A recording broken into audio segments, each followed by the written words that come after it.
Salam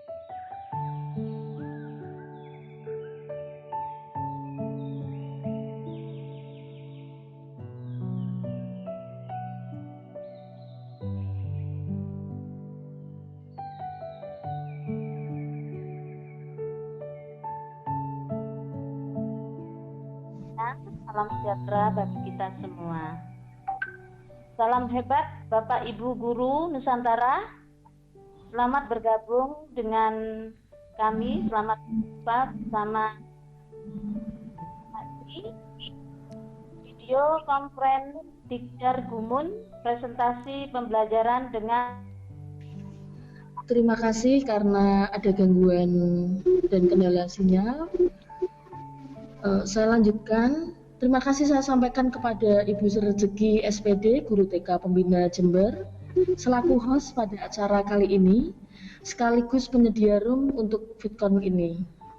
Baik, kepada Ibu Bapak semua, kami ucapkan selamat siang. Assalamualaikum warahmatullahi wabarakatuh. Ibu Bapak yang bertindak sebagai moderator, sebagai presenter hari ini adalah Ibu Suharti SPD. Beliau hari ini akan menyampaikan pembelajaran teks laporan percobaan dalam SAC dengan materi menelaah struktur dan kebahasaan teks laporan percobaan. Baik, sebelum presentasi dimulai, perkenankan saya bacakan dahulu biodata dari Ibu Suharti. Beliau bernama lengkap Ibu Suharti SPD, tempat tanggal lahir Grobogan 26 April 1969, pendidikan S1 Universitas Widya Dharma Klaten, jurusan Pendidikan Bahasa Sastra Indonesia dan Daerah. Beliau selain sebagai guru bahasa Indonesia juga kepala sekolah di SMP Negeri 1 Atap 4 Ngaringan. Sebelumnya, saya ucapkan terima kasih kepada Bapak Sri Wahono, SPD MPD, bekerja sama dengan Balai Bahasa Jawa Tengah yang telah menggagas acara kita hari ini. Terima kasih juga tiada akhir untuk Ibu Tiwuk Ari SPD MPD yang selalu membimbing, menjadi instruktur dan penyemangat kinerja kami. Baiklah, saya Triandayani selanjutnya mempersilahkan kepada Ibu Suharti untuk menyampaikan presentasinya. Tetapi sebelumnya perkenankan saya sampaikan kembali aturan main dalam presentasi kali ini. Mohon selama presentasi berlangsung, Ibu Bapak tidak menyalakan mikrofon. Kemudian nanti pertanyaan yang diajukan mohon agar sesuai dan tidak menyimpang dari apa yang dipresentasikan Ibu Suharti. Lalu apabila nanti ada pertanyaan bisa disampaikan melalui chat, kolom chat, atau bisa secara langsung dengan menyalakan mikrofon. Baik Bapak Ibu, kesempatan berikutnya langsung saya berikan kesempatan kepada Ibu Suharti selaku presenter siang ini untuk menyampaikan presentasinya. Dipersilakan Ibu.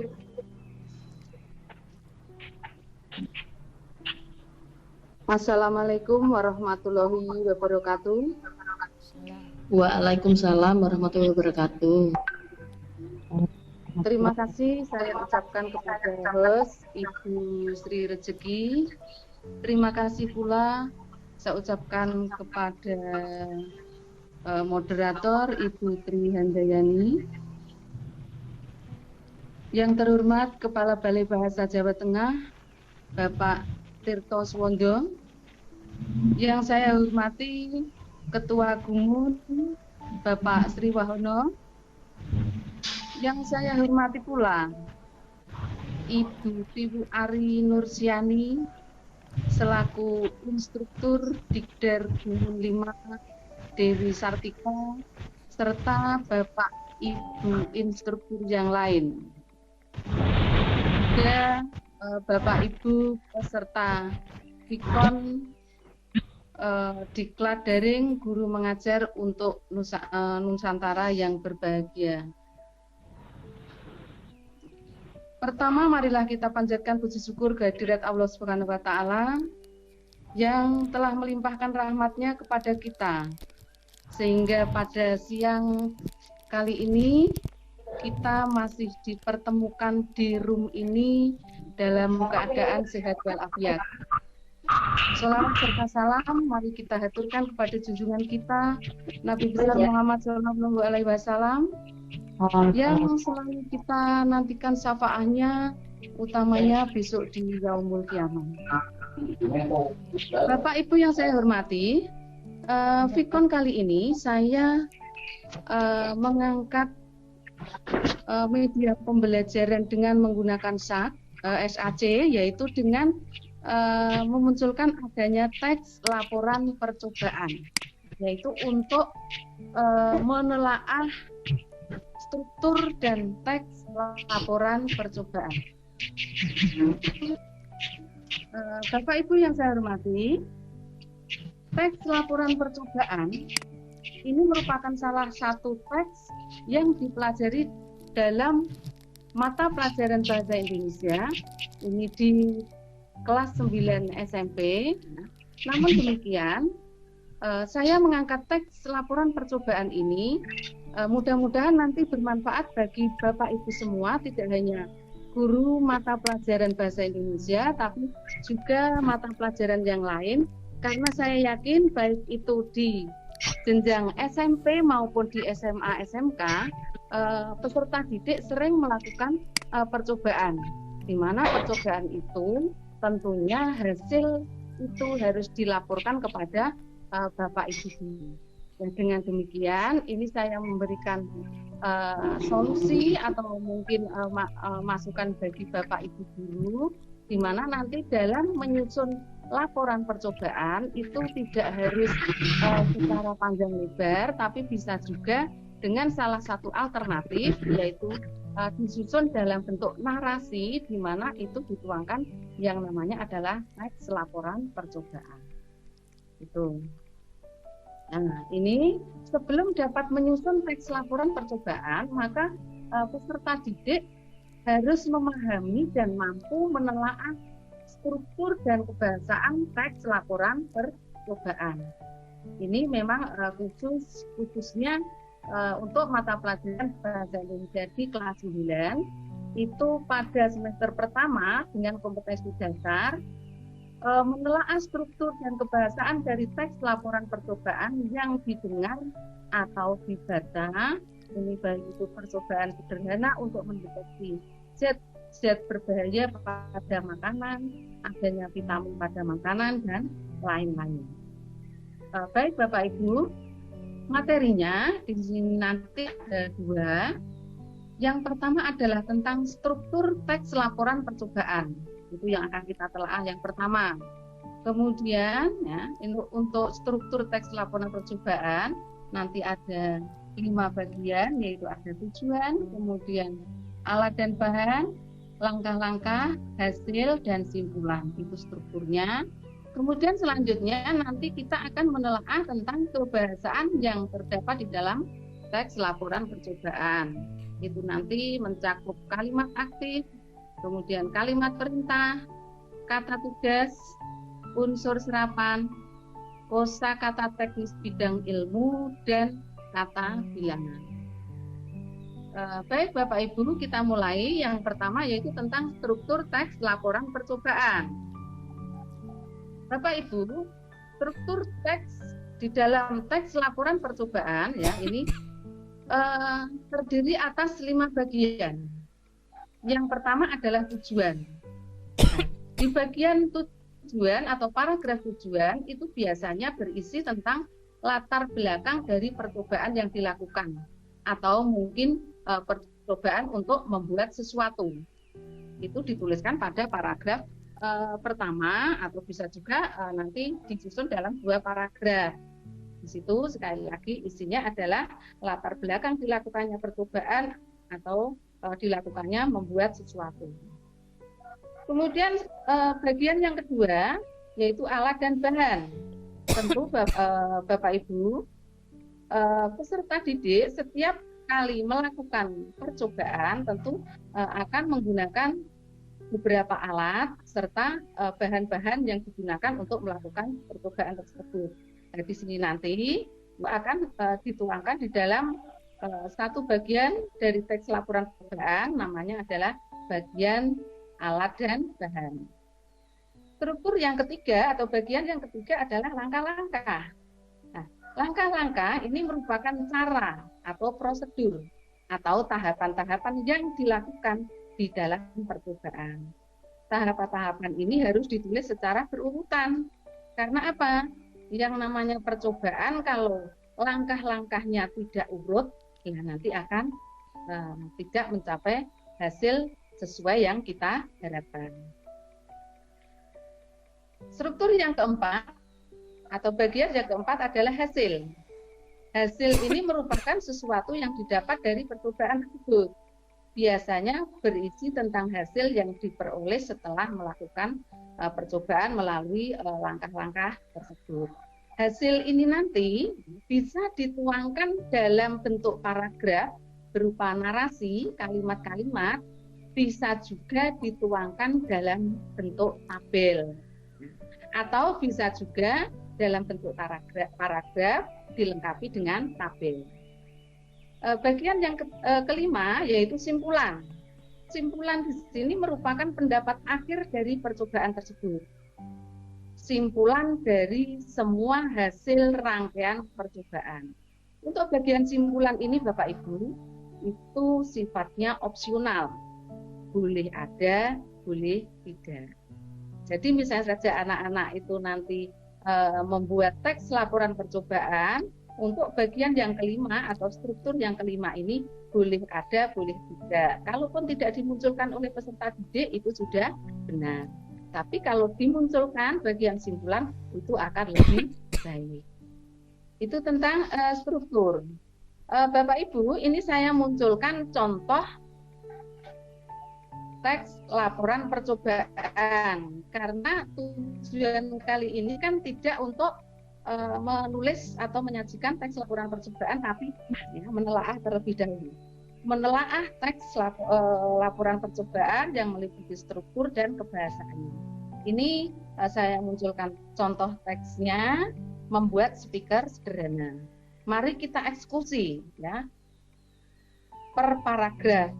Itu nanti masuk ke bagian apa.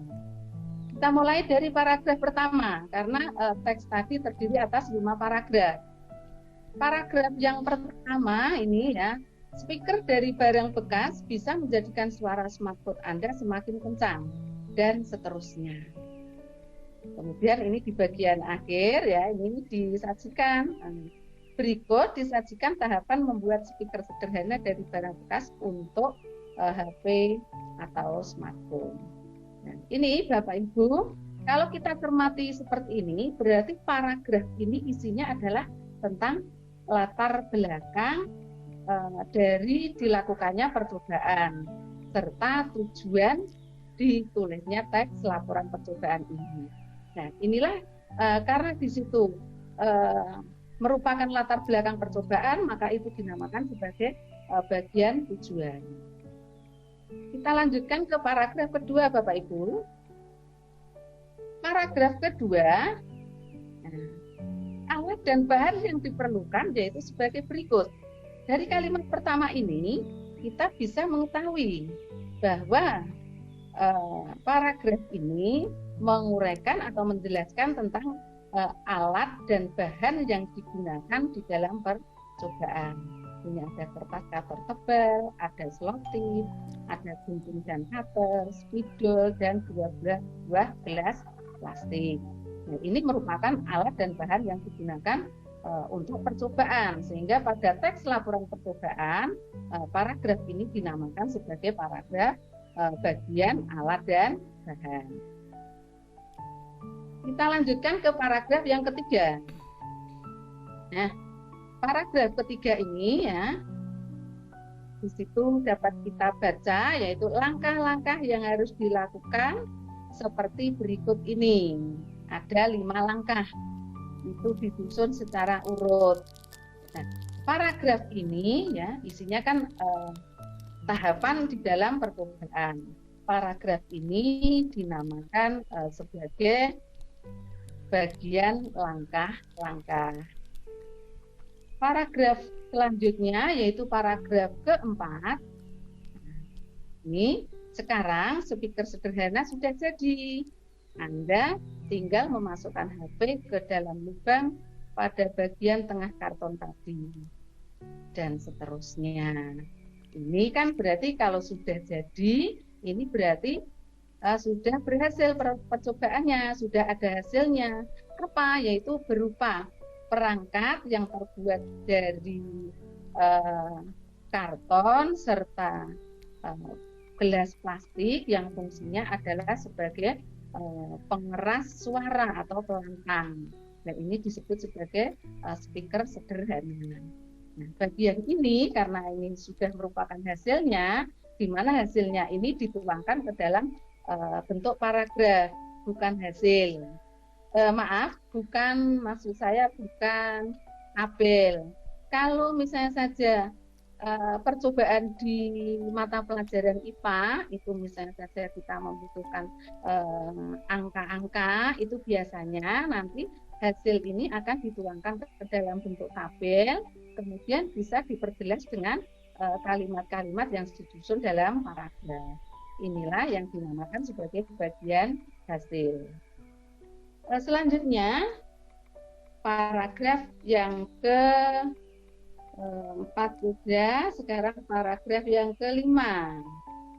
Nah, ternyata sangat mudah untuk membuat speaker sederhana sendiri dari bahan-bahan yang mudah diperoleh. Selain itu juga tidak memerlukan waktu lama. Nah, ini merupakan isinya merupakan pendapat dari si penulis atau yang telah melakukan percobaan tadi, bahwa membuat simpulan sendiri berdasarkan apa yang telah dilakukan itu tentang percobaannya itu tadi. Nah, ini disebut sebagai bagian simpulan. Nah, Bapak Ibu, setelah kita eksekusi bersama teks laporan percobaan tadi, inilah strukturnya. Jadi teks laporan percobaan membuat speaker sederhana yang terdiri atas 5 paragraf. Ini paragraf pertama itu merupakan tujuan, paragraf yang kedua merupakan alat dan bahan, kemudian paragraf ketiganya langkah-langkah, hasil terdapat di paragraf keempat, dan kesimpulan terletak pada paragraf yang ke-5. Ini kita sudah selesai menelaah struktur teks laporan percobaan. Baik, sekarang kita lanjutkan, yaitu untuk menelaah kebahasaan teks laporan percobaan. Bapak Ibu yang saya hormati, unsur kebahasaan yang digunakan dalam teks laporan percobaan itu pada dasarnya hampir sama dengan yang digunakan dalam teks prosedur. Hanya saja pada teks prosedur itu biasanya berakhir pada hasil. Ya. Bahkan kadang-kadang hanya sampai pada langkah-langkahnya. Sedangkan untuk teks laporan percobaan itu tadi strukturnya sampai pada strukturnya tadi pada simpulan ya. Ini untuk unsur bahasanya sama ya. Yang pertama adalah kalimat aktif. Kalimat aktif itu adalah kalimat yang subjeknya melakukan atau pekerjaan atau melakukan suatu perbuatan. Ini contohnya ya, sabun mandi ini menjadikan kulit segar.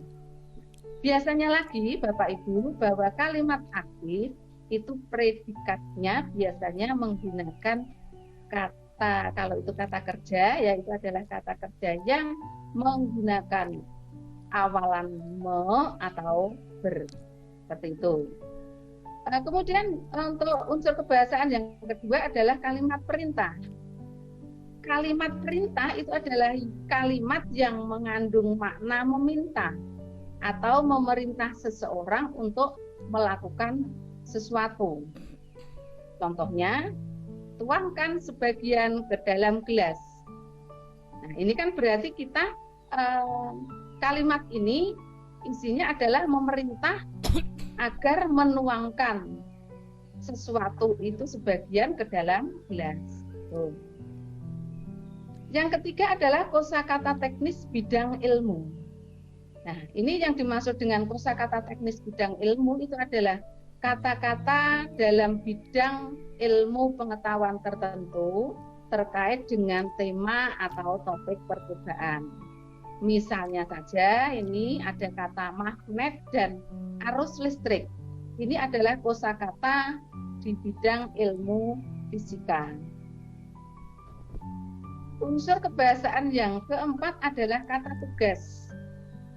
Kata tugas itu merupakan kata yang hanya memiliki arti gramatikal, tidak memiliki arti leksikal. Nah, sehingga maknanya itu bisa kita rasakan apabila itu sudah melekat pada kata dan digunakan di dalam kalimat. Kalau masih berdiri sendiri itu tidak memiliki arti. Nah itu maknanya menjadi lebih jelas jika dihubungkan dengan kata lain. Nah ini maksudnya. Yang termasuk ke dalam kata tugas itu adalah konjungsi, kemudian kata depan, kata sandang, kata seru, dan partikel. Nah ini. Untuk konjungsi contohnya dan, atau, tetapi, lalu, kemudian, jika, dan sebagainya. Untuk kata depan itu contohnya di, ke, dari, pada, dalam, kepada, itu contoh kata depan. Kata sandangnya ini ada si, ada sang, ada para, ada umat, itu. Kata seru, ayo, mari, amboi, itu. Kemudian di sini maaf, ini di sini kok belum tertera yang namanya partikel ya. Untuk partikel Bapak Ibu contohnya adalah lah, kah, tah, dan pun. Itu partikelnya. Bapak Ibu yang saya hormati, kata tugas di dalam teks laporan percobaan itu yang ada biasanya terbatas pada konjungsi, kata depan, dan partikel. Sedangkan kata sandang dan kata seru itu kemungkinan kecil untuk hadir atau ada di dalam teks laporan percobaan. Unsur kebahasaan yang kelima adalah unsur serapan atau kata serapan. Nah, yang dimaksud dengan kata serapan di sini adalah kosakata dalam bahasa Indonesia yang berasal dari bisa dari bahasa daerah, bisa juga dari bahasa asing. Contohnya di sini adalah kata produsen dan kata industri.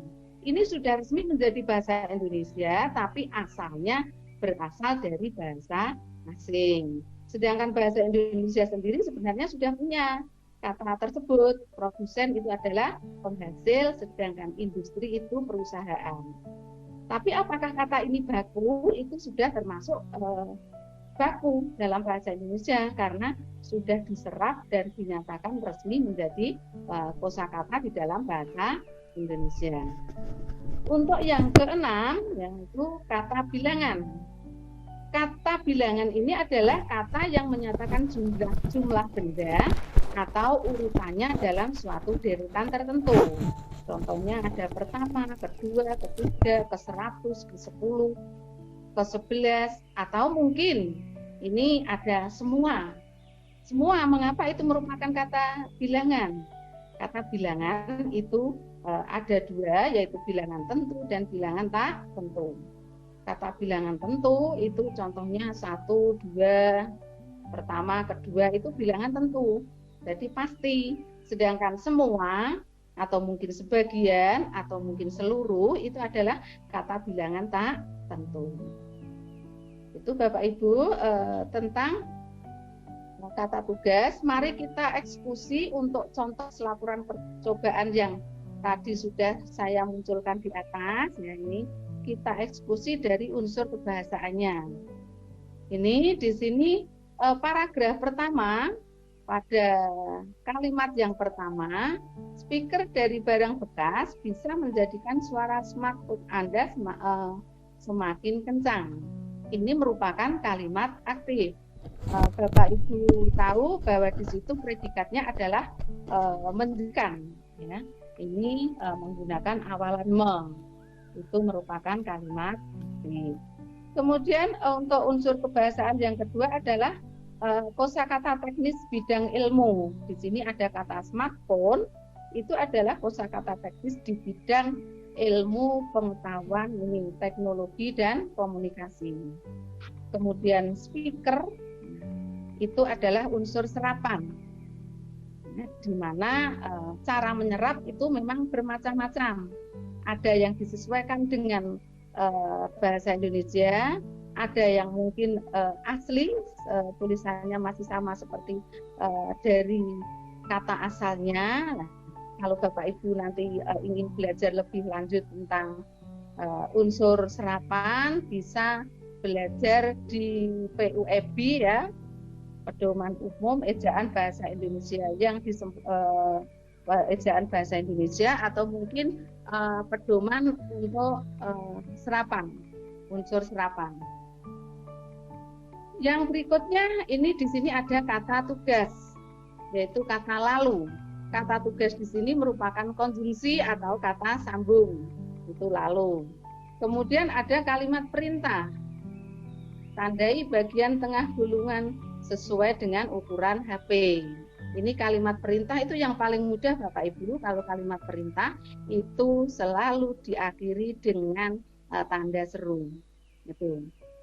Kemudian berikutnya di sini ada kata tugas berupa partikel. Potonglah. Nah ini.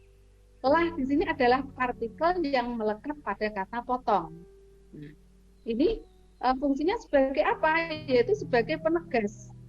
Potong ya sebenarnya kan bisa dituliskan potong bagian tepi karton berbentuk dan seterusnya. Hanya saja di sini diberikan penegasan yaitu dengan menggunakan partikel lah. Kemudian ada lagi berupa kata tugas yaitu yang berupa kata depan. Di sini ada ke, itu adalah kata depan. Kemudian ada kata bilangan. Masukkan kedua ujung gulungan. Kata kedua itu merupakan kata bilangan. Kita lanjutkan Bapak Ibu, ini materi sudah selesai, kita lanjutkan ke bagian evaluasi. Kita ajak nanti anak-anak untuk berlatih tentang menelaah struktur dan unsur kebahasaan di dalam teks laporan percobaan. Baik Bapak Ibu, ada 10 soal ya. 5 soal nanti terkait dengan struktur dan 5 soal terkait dengan unsur kebahasaan. Soal yang pertama, struktur teks laporan percobaan, yaitu terdiri atas apa Bapak Ibu? Putri?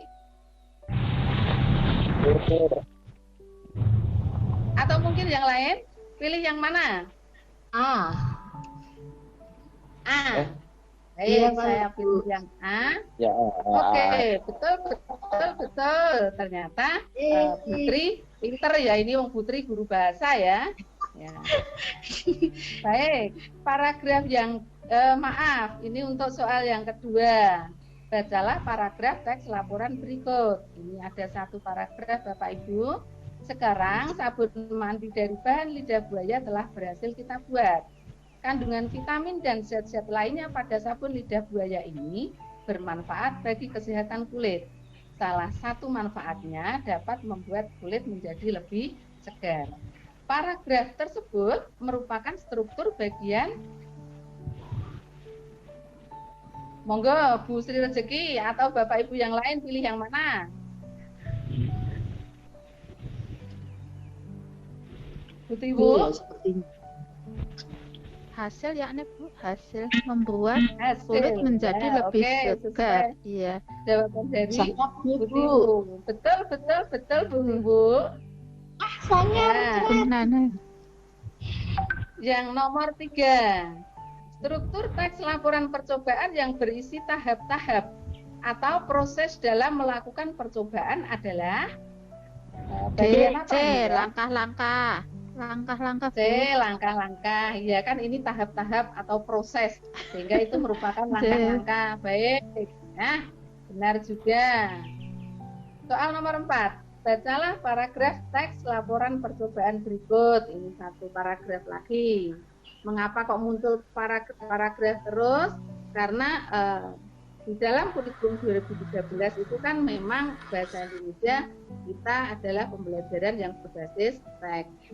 Maka paling tidak kita munculkan kalau kita ambil sepotong-sepotong ya berarti paragraf atau mungkin berupa kalimat. Sabun mandi biasa digunakan orang untuk membersihkan diri atau mandi. Banyak orang memilih sabun yang ada di pasaran, padahal dan seterusnya. Ini merupakan struktur bagian tujuan. Tujuan, Bun. Tujuan percobaan ini adalah tujuan.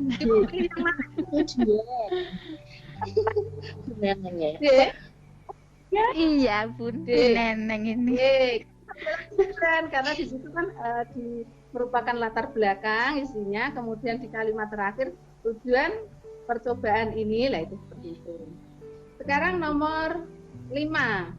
Simpulan pada teks laporan percobaan adalah ini yang mana ini saya munculkan beberapa kalimat atau paragraf singkat di mana itu nanti antara lain isinya adalah yang merupakan bagian simpulan. Jadi mungkin itu bisa berupa tujuan, mungkin bisa alat bahan, atau mungkin bagian dari langkah-langkah, atau mungkin simpulan, atau mungkin bisa juga berupa hasil. Nah ini yang saya tanyakan, yang ditanyakan pada soal nomor 5 adalah simpulan. Yang mana? Saya milih A. Jangan. Jadi kamu memiliki laporan aman untuk dimainkan. Link ini lebih aman bagi kulit karena tidak mengandung furan. Ini hasil atau simpulan? Oke ya, Bun, dengan membuat slam sendiri. Nah, dengan membuat slam sendiri, pengetahuan dan kreativitas kita akan bertambah. Selain itu, Kesimpulan biasanya ada ya, kata D. dengan. yang mana? Dengan membuat sendiri. B, Bun. Iya. Oke. Betul. Soal nomor 6. Alhamdulillah, lanjut. 4 kalimat berikut. Ada 5 kalimat Bapak Ibu. Ini mohon maaf, ini ada jawaban D yang tidak begitu kelihatan ya itu. Ini yang D itu 4 dan 5.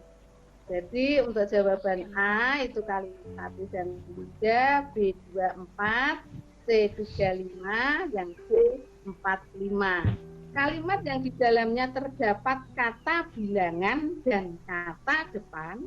Jadi kalimat yang nanti yang pertama yang dipilih ada di dalamnya mengandung kata bilangan, sedangkan kalimat yang kedua itu mengandung kata depan. Ini kira-kira yang mana nih Bapak Ibu? Tambahkan sedikit air dan pewangi secukupnya. Ini di dalamnya ada kata bilangannya tidak? Sedikit air. Sedikit air. Sedikit air. Itu Baik. Ada kata bilangannya ya, kata sedikit.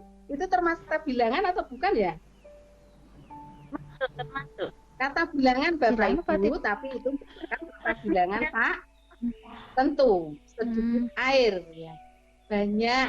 Nah, ini kan berarti sedikit ini termasuk kata bilangan. Baik. Berarti 1 itu merupakan kalimat yang di dalamnya ada kata bilangan. Sekarang jawaban yang ada kan 1. Karena ada kata bilangan. Sekarang kita eksekusi. Apakah kalimat yang ketiga? Nah, apakah kalimat yang ketiga ini mengandung kata depan? Coba dicermati Bapak Ibu. Setelah campuran mengembang, tambahkan sabun cair. Sabun mandi siap digunakan. Adakah kata depannya? Tidak. Tidak. Tidak berarti jawaban A itu. Berarti 1 sama 4. Tidak. Berarti jawaban A tidak benar. Ya, karena ini kan saya meminta ya terdapat kata bilangan dan yang satu terdapat kata depan. Depan. Nah, untuk kata ketiga ini mengandung kata apa? Ini di Jika. dalamnya kan ada kata tugas. B ya. Setelah itu merupakan kata tugas yang merupakan konjungsi atau kata Konjungsi. sambung. Perintah. Konjungsi. Kita sambung. Ya, konjungsi. Jadi kalau Bapak Ibu memilih A, itu letak kesalahannya pada kalimat yang ketiga. Itu tidak mengandung kata depan, tapi di situ di dalamnya terdapat kata tugas berupa konjungsi Bilang. atau kata sambung. Konjungsi. Kata sambung di sini menyatakan urutan waktu. Untuk jawaban yang B, Bapak Ibu monggo dicermati 2 dan 4. Aduklah sampai semua bahan tercampur rata. Adakah kata bilangannya? Tidak ada. Semua Tidak kata ada. apa? Tidak ada. Semua. Ada. Semua. Tidak ada. Semua. Semua, Semua. tapi tidak ada kata Bagian. depan. B jawaban. Maksud saya itu kan yang saya minta kan 2 kalimat, Putri. Jadi kalimat yang 2 pertama nanti pilihannya adalah kalimat yang mengandung kata bilangan. Oh, begitu. Kalimat yang ketiga itu yang mengandung kata depan. Monggo dicermati untuk kalimat yang kedua itu mengandung kata Saya milih bilangan. B. Memilih Ada B. Ya. kata Ini monggo dicermati kalimat yang keempat. Jika ingin membuat sabun batangan, simpanlah di dalam almari pendingin. Kata Ya. depannya yang mana? jika. Kata Di. depannya Di. di dalam. Ini merupakan kata depan. Sedangkan jika itu merupakan kata tugas yang berupa konjungsi, yaitu untuk kalimat penggantian. Jadi dengan demikian ini kan berarti kalimat nomor 2 itu mengandung kata bilangan, sedangkan kalimat yang keempat itu di dalamnya terdapat kata depan. Seperti itu. Jadi ini jawaban yang benar adalah B. yang B. B. betul. Nah, ini soal nomor 7. Berikut ini merupakan kalimat aktif kecuali Bapak Ibu, kalimat aktif tadi adalah subjeknya melakukan suatu tindakan atau perbuatan. Atau yang mudah lagi, itu predikatnya menggunakan imbuhan me atau ber. Ini yang mana? Kita melihatnya pada bagian para predikat saja. Iya. Memilih yang mana ini? Yang Kecuali A. kecuali A.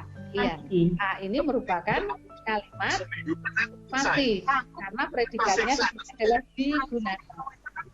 Ya. Oke. Betul. Nomor 8.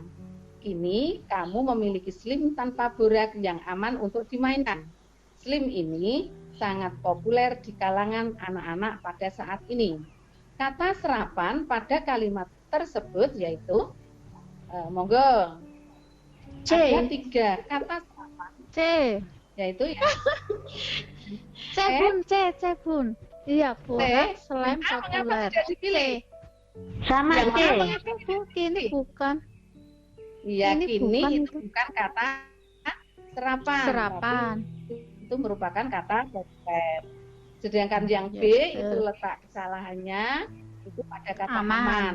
Aman itu bukan kata Betul. serapan, tapi itu merupakan kata asli dalam bahasa Indonesia. Ya, itu Bisa. deh. Jadi pilihannya C. pada C. Betul. C. Nah, ini pinter kok.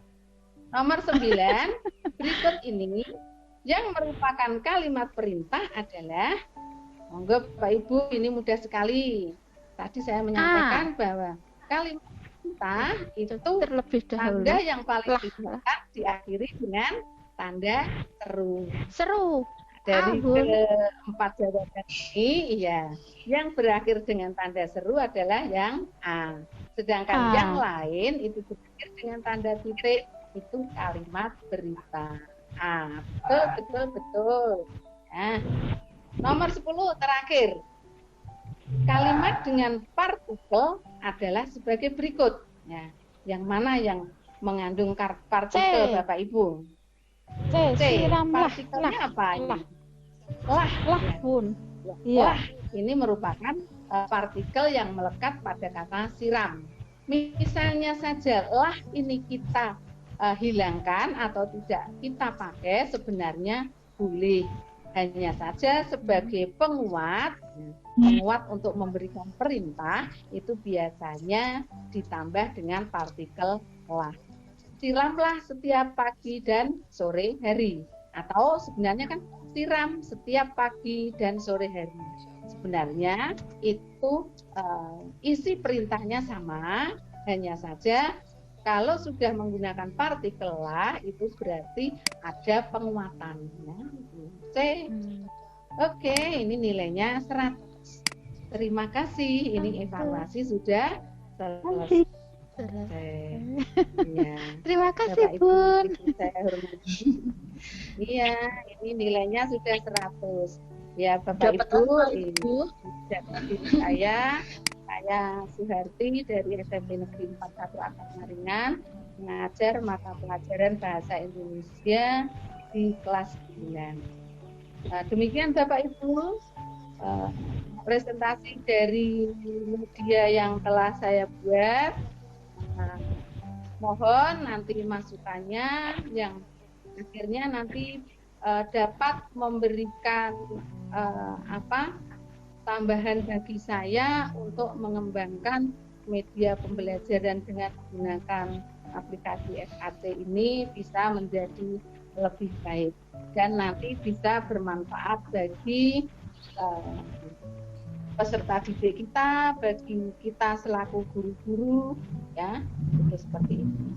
Sekian Bapak Ibu, jika ada hal yang kurang berkenan, saya mohon maaf. Wassalamualaikum warahmatullahi wabarakatuh. Waalaikumsalam warahmatullahi wabarakatuh. Baik Ibu Bapak semua, demikian tadi presentasi dari Ibu Suharti SMP Negeri 4 Ngaringan.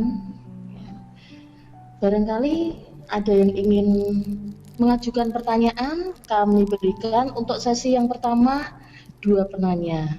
Dipersilakan. Izin tanya, Bun, dari Bu Neneng, SMP Negeri 2 Iya, Tawangmangu. Silakan Bu Neneng. Ya. Iya, selamat siang Bu Suharti, sukses. Iya. Selamat Oke. siang. Inje, yang ingin saya tanyakan bisa kan Bu slide-nya ke kata tugas tadi Bu, yang memiliki gramatikal dan leksikal tadi Bu. Oh, gramatikal dan Iya. leksikal. Iya, Ya, Bapak bisa Ibu, bisa mengapa ditampilkan. tidak memiliki sebentar di materi ya tadi Ya. di materi saya untuk unsur kebahasaan. Kata tugas. Baik, saya bukan benar. Oh, kata tugas. Kata tugas Bu. Kata tugas Iya. yang berupa partikel ya. Itu gini, Iya. secara gramatikal ya, sebelum dipakai di dalam kalimat itu kata tersebut belum memiliki makna, sehingga akan menjadi muncul maknanya apabila kata tersebut sudah digunakan dalam kalimat. Sehingga seperti tadi misalnya saja dan ya, kata dan contohnya ini adalah konjungsi, itu termasuk kata tugas. Dan ini tidak memiliki makna.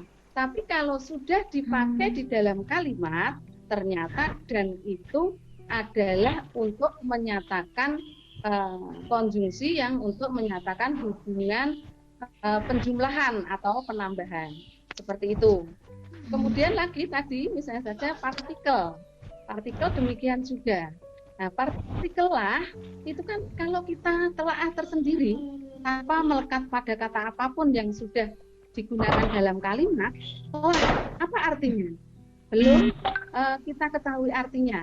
Tetapi setelah kita gunakan di dalam kalimat seperti tadi siramlah, nah lah di sini mengandung makna penguatan. Jadi memberi penguatan terhadap perbuatan atau tindakan menyiram tadi. Siram menjadi siramlah. Seperti itu. Ini jadi salingan nggih Bu, melengkapi nggih. Menekankan ya. nggih Bu. Saling melengkapi Iya. kata dan tidak Iya. dapat berdiri sendiri itu akan lebih Iya. bermakna bila mana dikaitkan dengan kalimat yang lain. Intinya itu nggih Bu. Iya, iya. Tadi Kan memang yang oh, namanya dan tadi Bapak Ibu, dan itu kan konjungsi. Ya. Konjungsi itu kata hubung. Fungsinya apa? Bisa untuk menghubungkan kata, bisa untuk menghubungkan klausa, bisa untuk menghubungkan juga kalimat. Jadi nanti kalau kita membicarakan tentang konjungsi itu ya panjang lebar Bu, ya. Jadi ada konjungsi penjumlahan, ada konjungsi pengandaian, ada konjungsi untuk urutan waktu, ada konjungsi untuk pertentangan dan sebagainya. Itu masih luas sekali Bapak Ibu ya. Itu. Jadi memang makna dari konjungsi itu bisa kita rasakan setelah kita gunakan di dalam kalimat. Maka itu yang dimaksud dengan makna leksikal. Seperti itu, Nje. Oh, Nje. Nje, siap Bu, Nje. Terima kasih Bu atas jawabannya, Nje. Nuwun. Terima kasih Ibu Neneng dan Bu Suwarti yang menjelaskannya sangat detail gitu. Baik, masih ada Ibu Bapak yang mau bertanya lagi, silakan. Saya sendiri yang mau tanya. Bu Sri Rezeki. Monggo Bapak Ibu. Saya tunggu. Jika ada pertanyaan atau mungkin memberikan masukan kepada saya. Sekiranya tadi saya kurang pas dalam menjelaskan.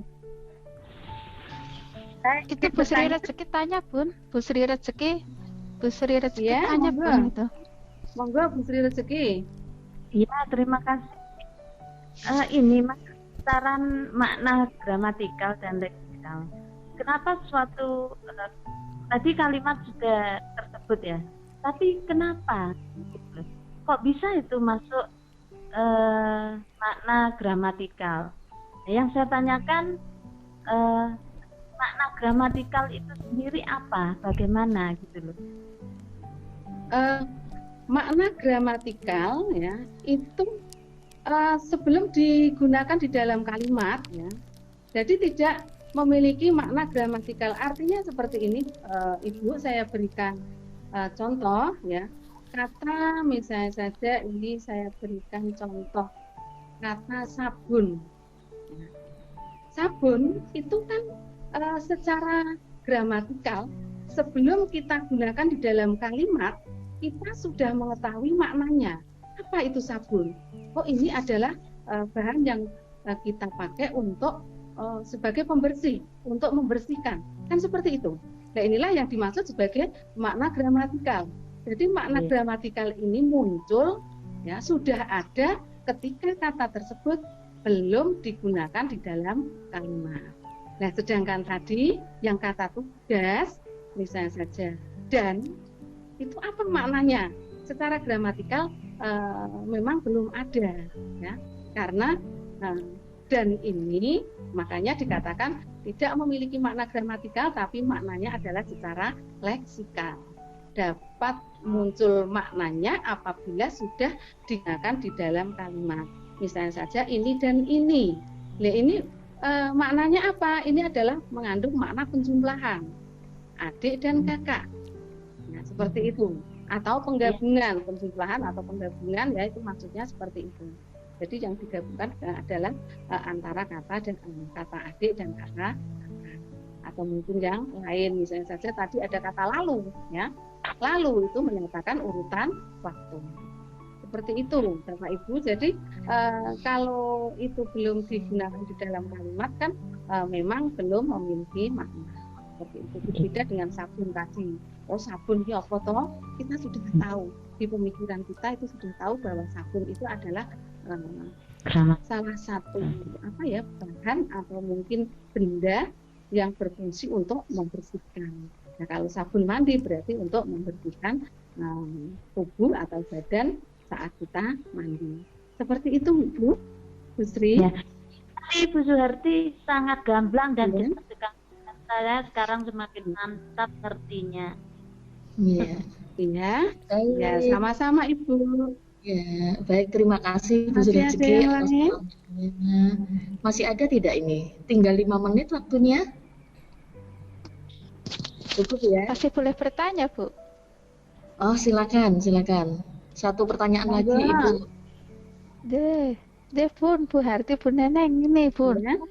Oh, nggih. Iya, untuk kata benda Ya. tadi Bun, berarti untuk sedikit, banyak, secukupnya itu dapat dikategorikan pada kata penjumlahan itu tadi Bu, iya? Jumlahnya tadi, jumlah apa benda ya tadi? Untuk sedikit, Ya. Oh, nggih. separuh, Ya, secukupnya Bu- itu Bu masuk Neneng, pada ya? kata, iya, Jen Bu. Sedikit, banyak, sebagian, seluruh. Itu masuknya kata bilangan, Ibu. Kata bilangan itu Oh, dikelompokkan menjadi 2. Kata bilangan Ya. tentu dan kata bilangan tak Iya. tentu. Kata bilangan tentu Oh, itu iya. sudah pasti. Artinya 1, 2, ketiga, keempat, itu kan sudah pasti. Itu namanya kata bilangan Iya. tentu. Sedangkan banyak, sedikit, sebagian itu kata bilangan tak tentu. Karena apa? Jumlahnya tidak pasti. Sekarang misalnya saja, berapa siswa yang hadir? Misalnya saja ditanya seperti itu. Kita bisa menjawab mungkin Ya, 10. sebagian. Misalnya saja lagi, berapa peserta Pikon yang hadir? Karena terlalu banyak tidak bisa menghitung, maka jawabannya banyak. Nah, kata berapa ini kan suatu pertanyaan di mana nanti jawabannya berupa kata bilangan.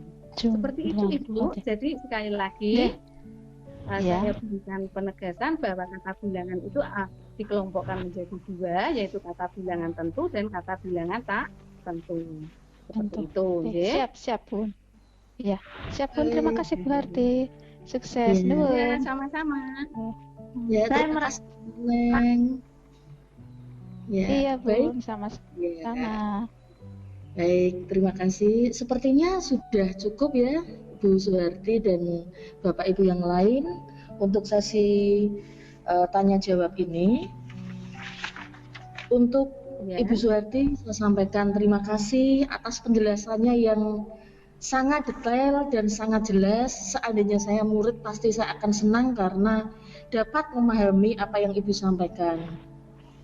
Dari yang Ibu Sama-sama, sampaikan tadi, Bu. ya, bisa saya simpulkan bahwa untuk menuliskan sebuah teks laporan percobaan diperlukan untuk memahami betul bagaimana strukturnya. Yang pertama, kalau melihat struktur yang dijelaskan Ibu Suharti tadi, kita harus paham betul apa tujuannya, kemudian alat bahan yang digunakan dalam laporan itu, dilanjutkan dengan langkah-langkah, kemudian hasil dan simpulan yang sifatnya opsional atau tidak harus ada. Kemudian untuk menuliskan laporan kita juga memerlukan kebahasaan. Karena ini sifatnya bersifat ilmiah, maka harus diperhatikan bagaimana menuliskan kalimat aktif, kalimat perintah, kata tugas, kosakata bidang teknis sesuai dengan laporan yang kita buat, lalu unsur serapan dan kata bilangannya. Begitu. Jadi penjelasannya tadi cukup jelas. Nah, muridnya pasti sangat memahami. Begitu. Ya, keren Bu, sukses untuk presentasi hari ini. Ya, dan pasti sangat bermanfaat untuk anak-anak, khususnya apabila nanti akan membuat sebuah laporan teks hasil observasi atau teks percobaan, sudah tahu bagaimana langkah-langkah seharusnya yang dipersiapkan sebelum membuat laporan. Baik, selanjutnya mohon saran dari Ibu Tiwuk selaku instruktur pada grup Dewi Sartika. Unmuted. Kan? Ini Assalamualaikum warahmatullahi wabarakatuh. Waalaikumsalam warahmatullahi wabarakatuh. Terima kasih Bu Suharti, selamat nggih Bu. Kalau kalau saya deket gitu, saya cubitin Bu Suharti ini. Soalnya tugasnya tinggal satu ini dulu, yang jadi apa lainnya itu sudah dulu gitu loh. Terus terus apa namanya? Anu aja, cuman itu yang di opening ya, kayak yang di opening itu untuk logo Gumun sama logo BPJT-nya ditaruh di atas, nggih Bu, nggih. Oh gitu. Oke, ditaruh di atas Iya, terus agak iya. diperbesar, itu aja. Kalau yang lainnya keren gitu loh. Jadi saya pikir kenapa kok nggak dulu-dulu tampil, wong saknya keren kok gitu. Sudah itu, Masih repot. itu aja saya kira apa namanya sedikit koreksi aja. Jadi tolong nanti diperbaiki untuk logo Gumunnya dan logo BPJT itu taruh di ke atas saja, di pojok atas itu, terus agak diperbesar gitu nggih, itu mawon. Oh gitu. Oke, sampun. Ya, terima kasih Bu Timbul. Nggih, terima kasih itu Ya, saja. terima kasih sekali Monggo Bu Timbul lanjut. masukannya. Ya. Muted. Baik, terima kasih Ibu Tiwuk atas masukannya. Mudah-mudahan akan menjadikan kami lebih baik ke depannya. Terima kasih juga untuk Bu Suharti. Selamat presentasi hari ini berhasil dengan baik, lancar. Begitu. Baik, untuk acara berikutnya saya kembalikan lagi kepada host Ibu Sri Rezeki. Dipersilakan. Ya, baik. Terima kasih Ibu Tri Handayani. Kami sampaikan terima kasih kepada Bapak Ibu yang sudah bergabung, yang telah mengikuti acara ini sampai selesai. Semoga acara ini bermanfaat bagi Bapak Ibu. Kami mohon maaf apabila ada kekurangan dari kami. Dan saya akhiri, wassalamualaikum warahmatullahi wabarakatuh. Waalaikumsalam. Waalaikumsalam warahmatullahi wabarakatuh.